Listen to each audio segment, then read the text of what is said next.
പറഞ്ഞു വരുന്നത് രാഹുൽ മാങ്കൂട്ടത്തിനെ കുറിച്ച് തന്നെയാണ്. നമുക്കറിയാം 2-3 ദിവസമായി രാഹുൽ മാങ്കൂട്ടത്തിനെ വിടാതെ മീഡിയ ആക്രമിച്ചുകൊണ്ടിരിക്കുകയാണ്.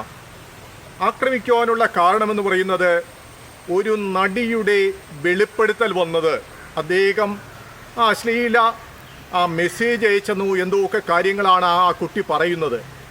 അപ്പോൾ പല പ്രാവശ്യം വർഷങ്ങൾ കൊണ്ട് പ്രതിപക്ഷ നേതാവ് വി ഡി സതീശനോടൊക്കെ പരാതി പറഞ്ഞു, അതിന് പരിഹാരമുണ്ടായില്ല എന്നൊക്കെ പറയുന്നു.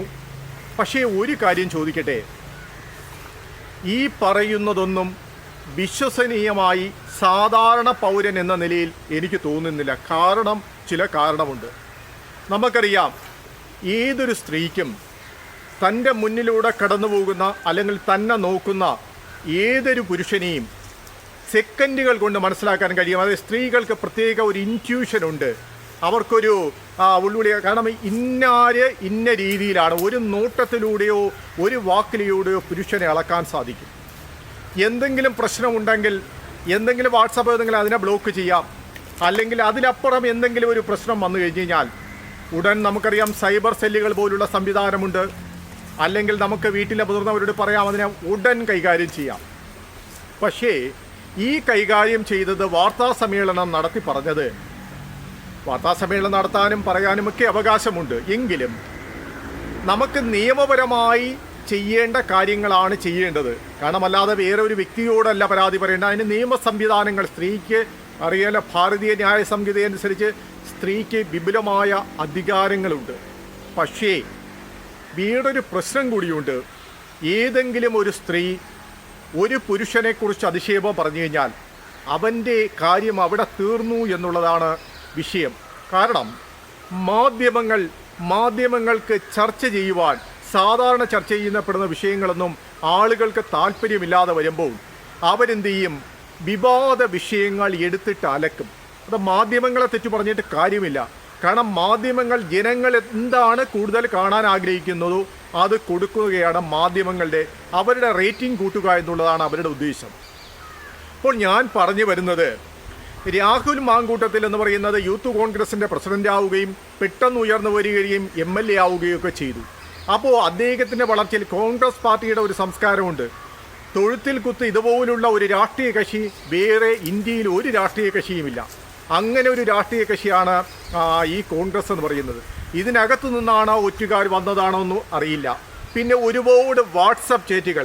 ഒരു പരാതി വരുമ്പോൾ നമുക്കറിയാം, നിങ്ങളെല്ലാവരും കേട്ടുകൊണ്ടിരിക്കുന്ന എല്ലാവരും മനസ്സിലാക്കേണ്ട ഒരു കാര്യം, ആരെക്കുറിച്ചായാലും ഒരു സ്ത്രീ ഒരു പരാതി പറഞ്ഞു കഴിഞ്ഞാൽ അവിടെ തീരും നിങ്ങളുടെ അന്തസ്സും ആഭിജാത്യവും എല്ലാം. കാരണമെന്ന് പറയുമ്പോൾ പിന്നെ പറയാൻ 1000 പേര് വരും. ഒരു കാര്യവുമില്ല. കാരണം വെച്ച് കഴിഞ്ഞാൽ വേറെ ഒരു കാര്യം, 2 ലക്ഷ്യങ്ങളുണ്ട്. ചില ആളുകൾ പെട്ടെന്ന് പ്രശസ്തരാകാൻ ആഗ്രഹിക്കുന്ന അവരെന്ത് ചെയ്യും? മാധ്യമങ്ങൾക്ക് മുന്നിൽ എന്നെ പിടിപ്പിക്കാമെന്നോ അത് ഇത് ശരിയും തെറ്റുമെന്നും നമുക്കറിയില്ല. അതൊക്കെ പോലീസ് അന്വേഷിച്ച് അതിൻ്റെ നിജസ്ഥിതി കണ്ടെത്തേണ്ടതാണ്. എൻ്റെ ഒരു അനുമാനം അനുസരിച്ച് ആ വെളിപ്പെടുത്തലും തുടർന്നുണ്ടായ സംഭവങ്ങളെല്ലാം നോക്കുമ്പോൾ ഇതുവരെ വന്നത് ഒരു ഗൂഢാലോചനയായിട്ട് മാത്രമേ കാണാൻ സാധിക്കുന്നുള്ളൂ. കാരണം എന്ന് വെച്ച് കഴിഞ്ഞാൽ പിന്നെ നിങ്ങൾ മറ്റൊരു ചോദ്യം ചോദിക്കാം, എന്തുകൊണ്ടാണ് കോൺഗ്രസ് പാർട്ടി തന്നെ രാഹുലിനെ കൈവിട്ടത്? ഒന്നും ചെയ്യാൻ കഴിയില്ല. ഒരു രാഷ്ട്രീയ കക്ഷിക്ക് ഒന്നും ചെയ്യാൻ പറ്റില്ല. മാധ്യമങ്ങൾ എടുത്തിട്ട് അലക്കി കഴിഞ്ഞ് കഴിഞ്ഞാൽ വേറെ ആർക്കും ഒന്നും ചെയ്യാൻ കഴിയില്ല. അയാളെ പുറത്താക്കി മുഖം രക്ഷിക്കുക എന്നുള്ളത് ഏത് രാഷ്ട്രീയ കക്ഷിക്കായാലും ചെയ്യാൻ സാധിക്കുള്ളൂ. അല്ലെങ്കിൽ അവർ സ്ത്രീ വിരുദ്ധരാണെന്ന് പറയും. അപ്പോൾ സ്വാഭാവികമായിട്ട് അവർ ചെയ്തതും അത് തന്നെയാണ്. അടുത്ത അദ്ദേഹം MLA സ്ഥാനം ഇതുവരെയ്ക്കും രാജിവെച്ചില്ല, അതിനുവേണ്ടി സമ്മർദ്ദം ചെലുത്തുകയാണ്. അപ്പോൾ എന്താണ് യഥാർത്ഥത്തിൽ സംഭവിച്ചു എന്നുള്ളത് നമ്മൾ മനസ്സിലാക്കി. നമുക്കറിയാം, ഇപ്പോൾ ഇതുവരെ ഒരു 10-15 ദിവസമായിട്ട് ധർമ്മസ്ഥലയെക്കുറിച്ച് നിങ്ങൾക്കറിയാലോ, ഭയങ്കര 100 പേരെ കൊന്നു കുഴിച്ചു മൂടി എന്നൊക്കെ പറഞ്ഞ് അവസാനം എന്ത് ചെയ്തു? പ്രശസ്തിക്ക് വേണ്ടി ആ വ്യക്തി, ആ ശുചീകരണ തൊഴിലാളി കള്ളം പറഞ്ഞു എന്ന് ഏറ്റവും പുതിയത്. അപ്പോൾ നാളൊരു സമയത്ത് രാഹുൽ മാങ്കൂട്ടത്തിൽ തെറ്റുകാരനല്ല എന്ന് പറഞ്ഞു കഴിഞ്ഞാൽ ഒരു മീഡിയയും അത് കവർ ചെയ്യില്ല. അയാൾക്ക് പ്രതിച്ഛായ നഷ്ടം സംഭവിച്ചത് തന്നെയാണ്. ഇനി ഒരിക്കലും അത് തിരിച്ചു കിട്ടാനും പോകുന്നില്ല. കാരണം ഏതെങ്കിലും കാരണത്തിൽ അയാൾ കുറ്റവിമുക്തനായി പുറത്തു വന്നു കഴിഞ്ഞാലും ആളുകൾ പറയുന്നത് എന്തായിരിക്കും? അയാൾ വലിയ വക്കീലിനെ വച്ചു, കള്ളസാക്ഷികളെ വച്ചു, അയാൾ രക്ഷപ്പെട്ടു. അയാൾ ഭയങ്കര പീഡന വീരനാണ്. അയാളുടെ ഇമേജാണ് പോകുന്നത്. ഒരു വ്യക്തിയെ നിങ്ങളാരും മനസ്സിലാക്കേണ്ടത്, ആഘോഷിക്കുന്നവരും ഫേസ്ബുക്കിലും വാട്സാപ്പിലും ഒക്കെ ആഘോഷിക്കുന്നവർ മനസ്സിലാക്കുക, നിങ്ങൾക്ക് എതിരെ ഒരു ആരോപണം ഉന്നയിച്ചു കഴിഞ്ഞാലും 100 പേർ അതിൻ്റെ പിന്നിൽ ആരോപണം ഉന്നയിക്കാൻ കൂടെ കാണും. അതോടുകൂടി നിങ്ങളുടെ അന്ന് വരെയുള്ള ഇമേജുകളെല്ലാം തകർന്നടിയുകയാണ്. പിന്നെ എന്ത് ചെയ്തിട്ടും നിങ്ങളെ ആരും അംഗീകരിക്കില്ല. നിങ്ങൾ അതിൽ നിന്ന് നിരപരാധി എന്ന് പറഞ്ഞ് രക്ഷപ്പെട്ടു വന്നു കഴിഞ്ഞാൽ നിങ്ങൾ സ്വാധീനം ചെലുത്തി രക്ഷപ്പെട്ടതാണെന്ന് പറയും. നിങ്ങൾ നിരപരാധിയാണെന്ന് വന്നു കഴിഞ്ഞാൽ ഒരു മാധ്യമങ്ങളും കവർ ചെയ്യാൻ നിൽക്കില്ല. കാരണം മാധ്യമങ്ങൾക്ക് അത് വേണ്ട. അവർക്ക് വേണ്ടത് വിവാദമാണ്. വിവാദത്തിലൂടെ റേറ്റിംഗ് കൂട്ടുക. കാരണം ഇപ്പോൾ നമുക്ക് നോക്കുന്നത് കേരളത്തിലെ ചാനലുകൾ തമ്മിലുള്ള മത്സരമാണ്. വിവാദത്തിലൂടെ റേറ്റിംഗ് കൂട്ടുക എന്നുള്ള മത്സരമാണ്. ഇപ്പം നമുക്കറിയാം, ഏതൊരു പെൺകുട്ടിക്കും ഒരുപാട്, അപ്പോൾ ഒരു നടിയും ഇത്രയും അറിഞ്ഞിടത്തോളം ഒരു ഇടതുപക്ഷ നേതാവിൻ്റെ മകളാണെന്ന് പറയുന്നു. ശരിയാണോ തെറ്റാണെന്ന് അറിയില്ല. അപ്പോൾ എങ്കിൽ അവർക്ക് എന്തെല്ലാം മാർഗങ്ങളുണ്ട്. അപ്പോൾ ആ പെൺകുട്ടി ആരോപിച്ചതെന്ന് പറഞ്ഞു കഴിഞ്ഞാൽ, ആരോപണം ഉന്നയിച്ചതിന് ശേഷവും ഇയാൾക്ക് കൂടുതൽ പദവി കൊടുത്തു, ഇയാളെ ഉയർത്തിക്കൊണ്ടുവന്നു എന്നൊക്കെയാണ്.